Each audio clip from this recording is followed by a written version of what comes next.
Baik, pemirsa, untuk membahas tema kita kali ini sudah hadir bersama saya di studio IDX ada Bapak Riki Winoto, beliau adalah Direktur Utama PT Asia Pramulia Tbk, dan juga Bapak Arif, beliau adalah Direktur dan juga Corporate Secretary dari PT Asia Pramulia Tbk. Halo Pak Riki, Pak Arif, selamat datang. Terima kasih juga atas kehadirannya di studio IDX dan kami ucapkan selamat karena hari ini sudah resmi berarti ya menjadi anggota Bursa Efek Indonesia. Nah, Pak Riki mungkin bisa memberikan penjelasan juga kepada pemirsa sebenarnya apa sih yang melatar belakangi begitu perseroan akhirnya memilih nih Pak menjadi perusahaan tercatat, Pak. Silakan. Oke.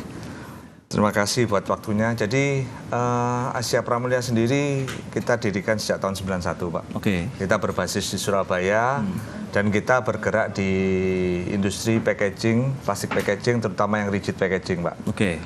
Sejak 91 kita berdiri sampai sekarang perkembangan kita puji Tuhan cukup baik. Sampai saat ini kita sudah cukup mengakar di dunia packaging baik di beberapa segmen, di segmen minyak goreng, F&B, kemudian AMDK juga. Kita memang fokus di produk packaging yang terbuat dari bahan PET, mayoritas PET. Kita 80% produk kita dari bahan PET yang memang memproduksi packaging-packaging yang sekarang lagi isu terkait dengan BPA free, Pak. Betul.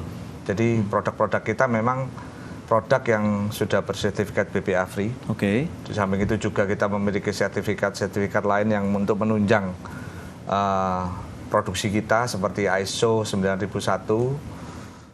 terus kemudian ISO 22000, juga kita punya HACCP juga.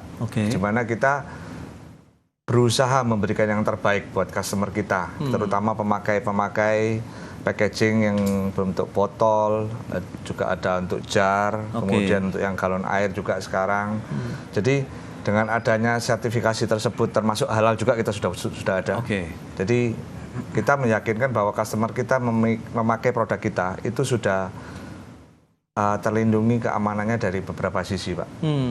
Jadi dengan adanya itu kita berusaha memberikan yang terbaik buat customer kita.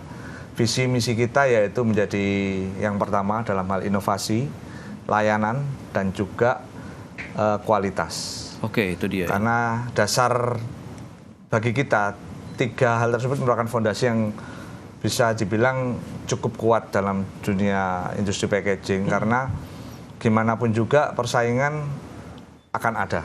Yes, betul. Tapi kalau kita di 3 poin tersebut bisa memberikan yang terbaik buat customer kita, saya yakin dengan tim Aspa juga berusaha dengan sebaiknya akan memberikan rasa aman buat customer kita dalam menggunakan produk-produk kita, seperti itu. Baik, itu dia. Menarik kalau kita lihat visi misinya adalah inovasi, kemudian layanan, dan juga kualitas yang selalu nomor wahid begitu. Nah, lantas kalau kita cermati begitu, lantas profil dari Asia Pramulia sendiri mungkin juga bisa disampaikan kepada pemirsa seperti apa sih perusahaan ini, Pak? Perusahaan ini dibangun sejak tahun 91 oleh founder kami, Pak Alexio, di mana dasar dari pembuatan industri ini, perusahaan ini didasarkan bahwa kita memiliki basic bahwa kita mau bermanfaat buat masyarakat sekitar. Nggak cuman kita sendiri sebagai industri atau bisnis mencari keuntungan untuk sisi kita aja. Tapi kita kepingin secara nggak langsung maupun langsung kita berdampak buat lingkungan. Baik terkait dengan CSR kita, kemudian di mana juga kita pemilihan bahan yang kita produksi itu merupakan bahan-bahan plastik yang memang mudah di-recycle. Jadi dari dasar tersebut kita berusaha memberikan secara tidak langsung manfaat yang cukup baik buat masyarakat. Di mana tidak cuman kita cuman cari keuntungan aja, tapi berusaha memberi dampak yang positif terhadap masyarakat dan juga terhadap karyawan kita juga, Pak. Seperti itu. Nah, lantas seperti apa update kinerja dari perseroan mungkin juga bisa disampaikan hingga saat ini itu capaiannya sudah sampai di tahap yang mana, Pak? Secara umum Asia Pramulia sendiri kan memang untuk tahun ini terjadi pertumbuhan yang cukup baik dibandingkan tahun kemarin.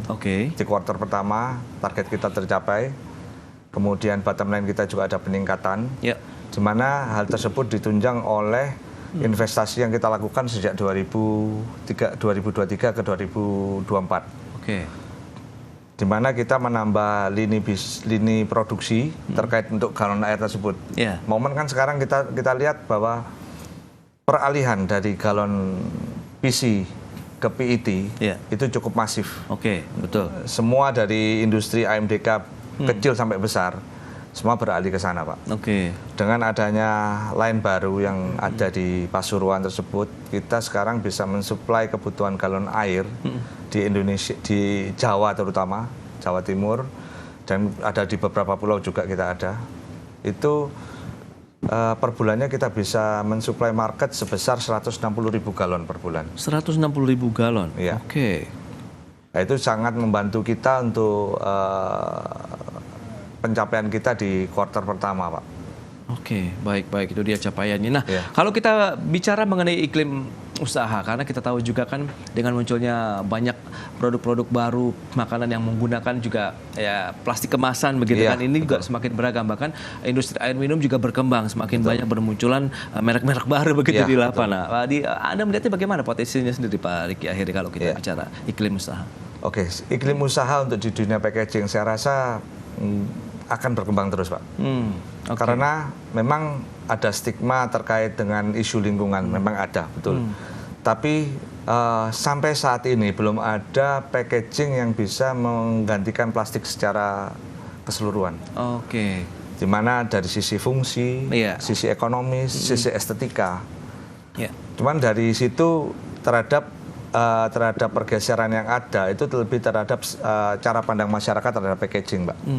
Mereka menuntut lebih sehat, lebih higienis, kemudian dari sisi halal dan lain sebagainya, kemudian efisiensi produk, Pak, efisiensi packaging, di mana sekarang lagi trennya seperti yang saya sampaikan tadi ke arah produk yang lebih higienis, yaitu yang dampak kesehatannya seminim mungkin. Kemudian kebersihan, kemudian higienis dari produk itu sendiri. Kemudian juga dari sisi terhadap lingkungan, karena produk PET itu memang produk yang paling mudah di-recycle, seperti saya sampaikan tadi. Jadi produk packaging rigid yang kita produksi itu kalau di bahan baku PET itu yang tier paling atas, Pak. Di mana hasil pemakaian dari PET tersebut kan kalau di recycle itu ada 2 poin, Pak. PMR dan PCR. PMR itu post manufacturing recycle. Itu tugas kita sebagai industri. Ada lagi PCR, post consumer recycle. Itu peran kita bersama, masyarakat, pemerintah, kita di dunia bisnis. Nah, dari hal tersebut, di mana poin tier kita paling atas, waste dari botol itu bisa digunakan untuk seed, di mana produk-produk tersebut Bapak lihat gelas untuk di kafe-kafe yang dari PET yang bening-bening. Kemudian dari situ bisa di-recycle juga menjadi fiber, di mana untuk kain, untuk garment. Jadi saya lihat memang dengan pemilihan Asia Pramulya untuk fokus di produk yang menggunakan bahan-bahan tersebut membantu sustainability juga.